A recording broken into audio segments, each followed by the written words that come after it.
قوم عاد مقام احقاف میں رہتی تھی جو عمان اور حضرموت کے درمیان ایک بڑا ریگستان ہے۔ ان کے مورث اعلیٰ کا نام عاد بن اوس بن ارم بن سام بن نوح ہے۔ پوری قوم کے لوگ ان کو مورث اعلیٰ عاد کے نام سے پکارنے لگے۔ یہ لوگ بت پرست اور بہت بداعمال اور بد کردار تھے۔ اللہ تعالیٰ نے اپنے پیغمبر حضرت ہود علیہ السلام کو ان لوگوں کی ہدایت کے لیے بھیجا، مگر اس قوم نے اپنے تکبر اور سرکشی کی وجہ سے حضرت ہود علیہ السلام کو جھٹلا دیا اور اپنے کفر پر اڑے رہے۔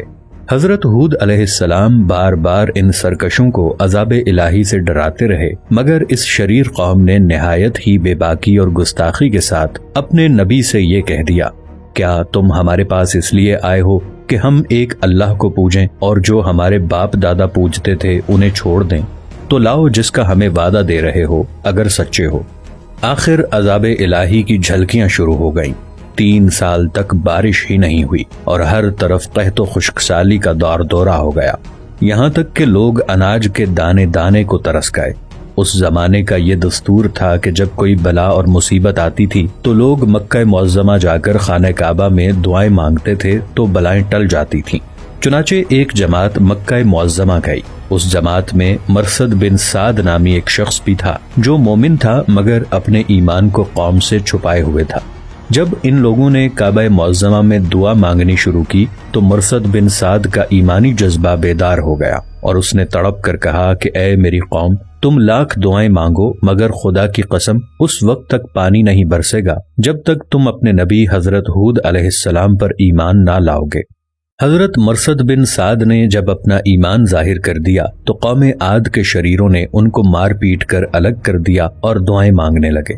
اس وقت اللہ تعالیٰ نے 3 بدلیاں بھیجیں، ایک سفید، ایک سرخ، ایک سیاہ، اور آسمان سے ایک آواز آئی کہ اے قوم عاد، تم لوگ اپنی قوم کے لیے ان 3 بدلیوں میں سے ایک بدلی کو پسند کر لو۔ ان لوگوں نے کالی بدلی کو پسند کر لیا اور یہ لوگ اس خیال میں مگن تھے کہ کالی بدلی خوب زیادہ بارش دے گی، چنانچہ وہ ابر سیاہ قوم عاد کی آبادیوں کی طرف چل پڑا۔ قوم عاد کے لوگ کالی بدلی کو دیکھ کر بہت خوش ہوئے۔ حضرت ہود علیہ السلام نے فرمایا کہ اے میری قوم، دیکھ لو عذاب الہی ابر کی صورت میں تمہاری طرف بڑھ رہا ہے، مگر قوم کے گستاخوں نے اپنے نبی کو جھٹلا دیا اور کہا کہ کہاں کا عذاب اور کیسا عذاب، ھذا عارض مطمرنا، یہ تو بادل ہے جو ہمیں بارش دینے کے لیے آ رہا ہے۔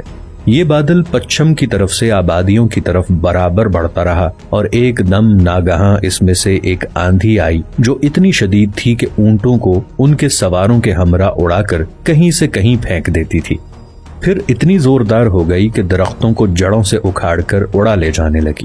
یہ دیکھ کر قوم عاد کے لوگوں نے اپنے سنگین محلوں میں داخل ہو کر دروازوں کو بند کر لیا، مگر آندھی کے جھونکے نہ صرف دروازوں کو اکھاڑ کر لے گئے بلکہ پوری عمارتوں کو جھنجھوڑ کر ان کی اینٹ سے اینٹ بجا دی۔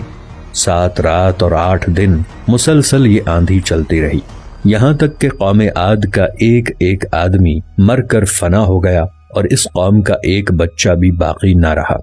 جب آندھی ختم ہوئی تو اس قوم کی لاشیں زمین پر اس طرح پڑی ہوئی تھیں جس طرح کھجوروں کے درخت اکھڑ کر زمین پر پڑے ہوں۔ چنانچہ ارشاد ربانی ہے، اور رہے عاد وہ ہلاک کیے گئے نہایت سخت گرجتی آندھی سے، وہ ان پر قوت سے لگا دی 7 راتیں اور 8 دن لگاتار۔ تو ان لوگوں کو ان میں دیکھو بچھڑے ہوئے، گویا وہ کھجور کے ڈنڈ ہیں گرے ہوئے، تو تم ان میں سے کسی کو بچا ہوا دیکھتے ہو؟